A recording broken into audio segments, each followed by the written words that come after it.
और भगवान श्री कृष्ण का जो अवतरण है वो परिपूर्ण अवतार, परिपूर्ण रूप में भगवान अवतरित हुए।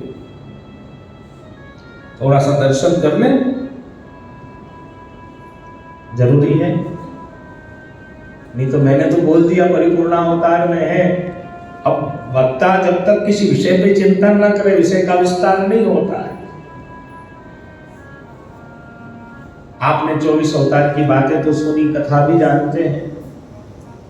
अब ये सारे अवतार आश्चर्यजनक रूप से भगवान श्री कृष्ण में है। अगर आप सुबोधनी जी देखोगे तो सुबोधनी जी में जो श्री ठाकुर जी को हास्य है वो कौन सा है? कंदर्प गणित अमित छवि नव नील नीरज सुंदर अद्भुत मानव चरित सुचि नवमी जलक सुधावर श्री रामचंद्र कृपाल हरण भव भय दारुण श्री रामचंद्र कृपाल हरण भव भय दारुण श्री रामचंद्र कृपाल हरण भव भय दारुण। और भगवान का जो कटी है वो कौन सा है? भगवान जब जहां पे कटी मेखला दनाव है ठाकुर जी, वहां श्री नरसिंह अवतार का स्वरूप है। तो इस प्रकार से एक छोटे से लालन के सर्वांग में 24 अवतारों का समन्वय है। और मैं तो आपको एकदम बड़े कृष्ण की बात कर रहा हूं, परिपूर्ण अवतार की बात कर रहा हूं। वहां पे भी दो भेद हैं। एक जो है सर्वतंत्र स्वतंत्र लोक वेदातीत पुरुषोत्तम है, सर्वतंत्र स्वतंत्र लोक वेदातीत पुरुषोत्तम, और एक है सर्वतंत्र स्वतंत्र लोक वेदातीत यशोवत संग लालित पुरुषोत्तम, जो हमारे घरों में विराज रहे हैं। इसलिए जो नाथक द्वारा में भगवत स्वरूप है और हमारे घर में विराजमान है, वैसे देखने जाए तो एक ही है, लेकिन लीला की दृष्टि से उनमें भेद भी है। अपन यो नहीं ना कह सके कि भेद नहीं है, भेद है। और इस भेद का ज्ञान कहां से होगा? कौन से ग्रंथ से? श्रीमद् भागवत के गोवर्धन लीला से। हाँ, उसके पहले नहीं। जब आप श्रीमद् भागवत गोवर्धन लीला की सुबोधनी जी देखोगे तो सुबोधनी जी में जाकर के इस प्रसंग पे प्रकाश होता है। तो देखो, जब भगवान कृष्ण का जन्म हुआ, 11 वर्ष 52 दिन तक प्रभु मथुरा में विराजे, गोकुल में विराजे। और अब भगवान की यात्रा श्रीमद् गोकुल से प्रारंभ हुई मथुरा की ओर। और जब भगवान मथुरा की ओर प्रस्थान कर रहे हैं, तब आपने एक श्लोक श्रवण किया होगा श्रीमद् भागवत का। एक ही श्लोक में 9 प्रकार के रस का वर्णन है। एक ही श्लोक में 9 प्रकार के रस हैं। मल्लाराम शनि नृणाम नरवरो स्त्रीणां स्मरो मूर्तिमान। ये मथुरा लीला के प्रसंग के समय का श्लोक है। जब भगवान मथुरा नगर में प्रवेश कर रहे हैं, और मथुरा नगर में प्रवेश करते ही सुखदेव जी ने गुणगान किया कि आज तो मथुरा वासियों के ऊपर राजन बड़ी कृपा हुई। कौन आ रहा है? तो सबसे पहले भगवान ने वराह अवतार में कौन सी लीला की थी? श्रीमद् भागवत के तृतीय स्कंद में सर्वप्रथम वराह अवतार की कथा है। तो भगवान वराह रूप से हिरण्याक्ष और हिरण्याकश्यपु के साथ भगवान ने मल्ल युद्ध किया था, है ना?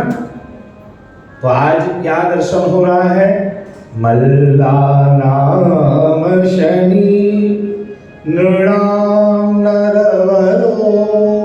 आज भगवान मल्ल के रूप में दर्शन दे रहे हैं। आज ऐसा लग रहा है कि कोई मल्ल आ रहा हो, कोई मल्ल युद्ध करने आ रहा हो। इस प्रकार से भगवान ने अपने भीतर वराह अवतार का दर्शन सबको करा दिया। सबको भगवान ने कराया। और उसके बाद कई सारे भगवान के अवतार। ध्रुव जी के समय में, महाराज पृथु के समय में पृथ्वी को पाप से भगवान ने मुक्त किया। तो भगवान कृष्ण ने महाभारत के द्वारा पृथ्वी के पाप को मुक्त किया। भगवान ने स्वयं के भीतर पृथु का दर्शन कराया। पाटलिपुत्र नरेश, महाराज जरासंध के पास भगवान भिक्षा लेने के लिए गए। भिक्षा लेने का क्रम हुआ था बावन के समय में। भगवान बावन राजा बलि के पास दान लेने के लिए पधारे। तो आज भगवान कृष्ण भी महाराज जरासंध के यहाँ भिक्षा लेने के लिए पधारे। और भगवान ने वो दर्शन बामन के रूप में कराया। कुर्मावतार पे भगवान ने पृथ्वी अपनी पीठ पे मद्रासन पर्वत को धारण किया। तो कृष्णा अवतार में भगवान ने अपने हाथ पे गोवर्धन पर्वत को धारण करके और अपने कुर्म स्वरूप स्वयं के भीतर होने का भगवान ने प्रमाण दिया है। मत्स्यावतार में भगवान ने जल में क्रीड़ा की, ऋषि मुनियों की रक्षा की, सप्त ऋषियों की रक्षा की, वेदों को बचाया।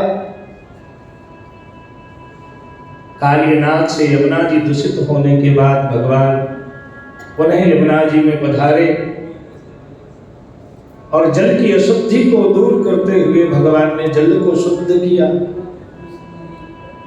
ब्रजवासियों की भगवान ने रक्षा की।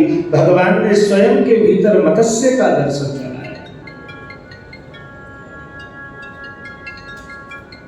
श्री रामावतार में धनुष बाण लेकर दुष्टों का संहार करते हुए भगवान ने जीवात्माओं को दर्शन दिए। और यहाँ पे द्वारका लीला के अंदर जब जामवंत जी के साथ भगवान का 28 दिनों तक युद्ध हुआ है, तब जामवंत जी को भगवान ने धनुष बाण लेकर श्री राम के रूप में दर्शन देते हुए जामवंत जी के मनोरथ सिद्ध किए और स्वयं के भीतर राम है, ऐसा दर्शन भगवान ने कराया। तो इस प्रकार से श्री नारद जी ने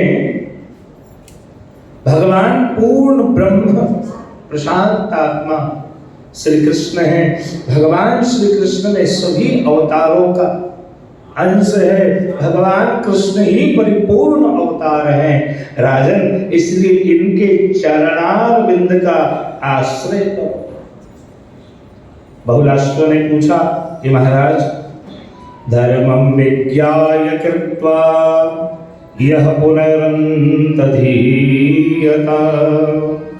युगे युगे वर्तमानः सोऽवतारः कला। कि महाराज भगवान अवतरित ही क्यों होते हैं? भगवान का अवतरण क्यों होता है? तब श्री नारद जी कहते हैं कि देखो, भगवान बार बार अवतरित नहीं होते। तो फिर कृष्णावतार, रामावतार, पूर्णावतार भगवान का क्यों हुआ? फिर बार बार भगवान अवतरित ही क्यों हुआ?